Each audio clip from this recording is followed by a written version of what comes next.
One of the things I've been a little remiss about lately is reading the actual flyer. So was I surprised when the official at the line said this was a 30-minute race instead of what I thought was going to be a 40-minute race. And then I was thinking, well, lining up at the back because of the shade maybe was not that great an idea. Hey, cycling community, this is Steve, Grusis the Cycling Greek.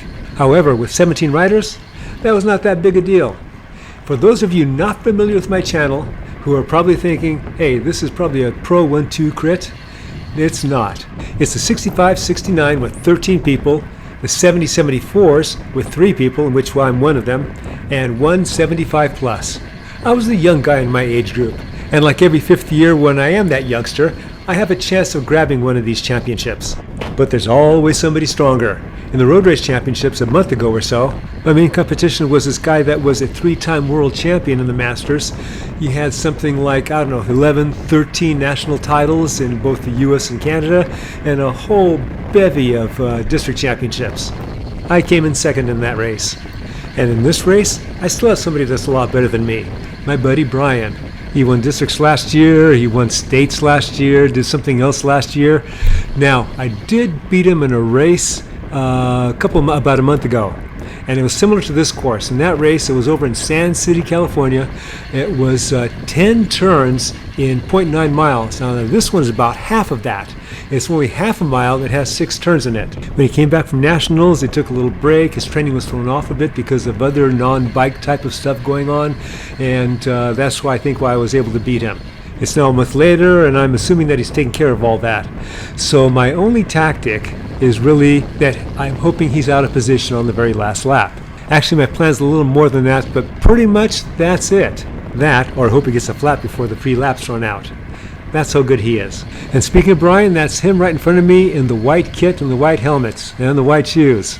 He's got that white knight thing going on. So other than the flat thing, I'm going to use the same tactics that world champion had used on me. I'm going to follow Brian around and maybe give a test and see what happens. The most important thing I can do is be in good position at the very end. For a bunch of old guys on this technical course, we went pretty fast. Somebody said we went as fast as 25.5 average. Someone else said 24.8. When I looked at my Strava, I saw 25.2 miles per hour. Leading to addressing the title of this video, let's now jump to the first significant action of the race. We, for the moment, have slowed down. My buddy Brian is now in back of me on the other side of the pack. At the very end of the pack is Frank Winters from Clean Power. You can see him on my little insert of the rear camera. He's now coming up, he's now passing me, and he's now going to go on the attack. Eric Salinger from Penn Bellows is doing the same thing on the right side, but he never really gets separation. All of a sudden, Frank jumps on it, and all I'm thinking about is counter. I'm going to counter when he's caught. The pack, of course, does not want to see anybody get away, but they certainly don't want to see Frank get away, as he's a time trial specialist. I think it's Joe Foster from Creative Blue that's in the front that's trying to stay connected, trying to get connected to Frank. Even though we started with 17, I'm sure that we didn't finish with 17 in the main pack, and this probably is one of the reasons. Frank still has a bit of a gap, about 1 or 2 seconds, 1 second. Not enough, but he's still drilling it. He gets to the third turn with now a 2-second lead. By the way, this race course was like a turning clinic, and I was doing pretty good with the turns, except that third turn was my worst turn because if I didn't take it the right line, then I would swing way outside to the opposing gutter when I didn't need to. My heart rate, as you can see on the right side, is 154, and you may be thinking, yeah, that's not bad, but remember, I'm an old guy, and my max is about 163, so I'm getting up there. Now currently I'm waiting for Frank to get caught and still after that slow down. And it looks like he was good for 1 lap before he pulled the plug. I take a quick temperature of the pack to see if they're going to slow down, if they're going to continue. I figure they're going to slow down, and so now this is where I go. So now, the title of this video. So there's 2 reasons why I'm doing this. The first one is to actually test my buddy Brian to see if this is something he can survive. I get a good gap. They're probably thinking, oh, he's not going to be able to last, but they're not trusting that. They know that I've gotten stronger over these past couple of months, and so right now I have Tim Davis from Courier Monterey Bay Racing bridging up to me. That made the pack nervous and start to chase him. We still have a nice gap. My only hope at this point is that whoever's chasing after us decides that he doesn't want to do all the work for the pack and slows up, and maybe there'll be a little lag before someone else takes up the chase. My heart rate is effectively at its max at 162.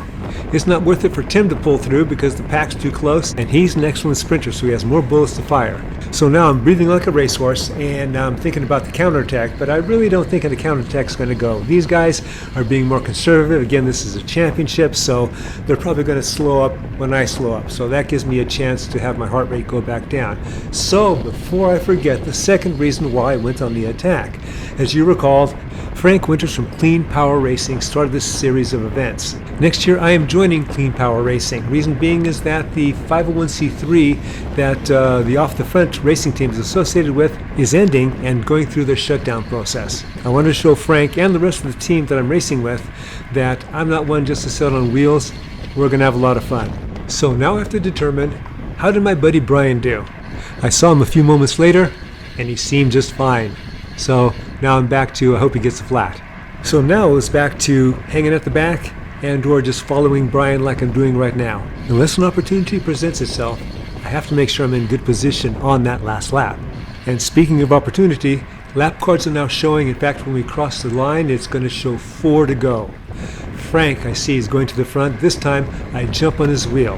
Frank, for the moment, feigns, just positioning himself at the front, but now he goes, so now I go.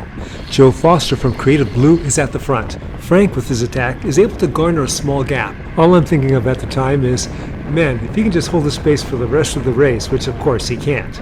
Now, one thing I should have done, which I didn't do, is at the corners, just take a quick look over my shoulder, see what's happening, because it always felt like they were right on my wheel. An option that I have is to counter once Frank slows down, albeit it would be from the front, which is not really an optimal position to do that from. There's just too many laps left, 3.5 right now, for me to do it on my own. My heart rate's running about 95, 96% of max, which I could probably maintain for a bit, but with these guys, I wouldn't be able to stay away.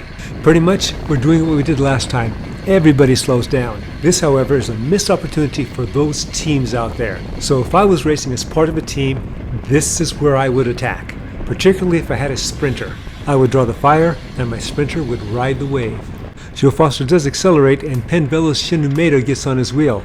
My buddy Brian comes by, so I jump on his wheel, and I figure, okay, so this is where I want to stay. As we cross the line, it's now 3 laps to go. Everybody wants to move up. I have to be keen on keeping good position while keeping Brian in sight. This is my most difficult turn coming up, and I've arrived to the inside and I lose a position.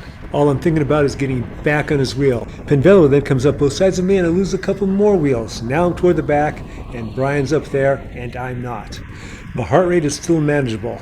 I still have a couple laps to correct the situation, and there's Brian. I'm good for the moment, but on the next turn he takes the inside line. I go way too wide on the outside line. Another mistake, but still manageable. He's still right in front of me, at least about a wheel away. A gap is now developing in front of me. I see a gap is developing in front of Brian, but not as big as mine. I'm burning a lot of watts just to correct that mistake. I really can't afford any more mistakes. We're now heading into 1 lap to go. Penn Vello's main sprinter, Steve Clifton, comes by me. I try to get on his wheel, and that brings me up to Brian. Okay. With my heart rate so high, I'm prone to little mistakes. I'm now off of Brian's wheel. I only got one person in front of me, at least. Then Monterey Racing strongman Tom McCullough comes and takes another position away. This is not how I wanted that last lap to go. So now it's like I'm trying to do my homework last minute to turn it in on time. I'm putting everything into it to no avail. I came in second and Brian got a well-deserved win. Now in the 65s, it was Penn Vello's Shin Umedo who took the win. And Fun Sport Bikes' Mike Arnerich is the district champion in the 75s. I hope you enjoyed this video and you got something out of it. As always, remember, comment, like, subscribe. The Cycling Greek.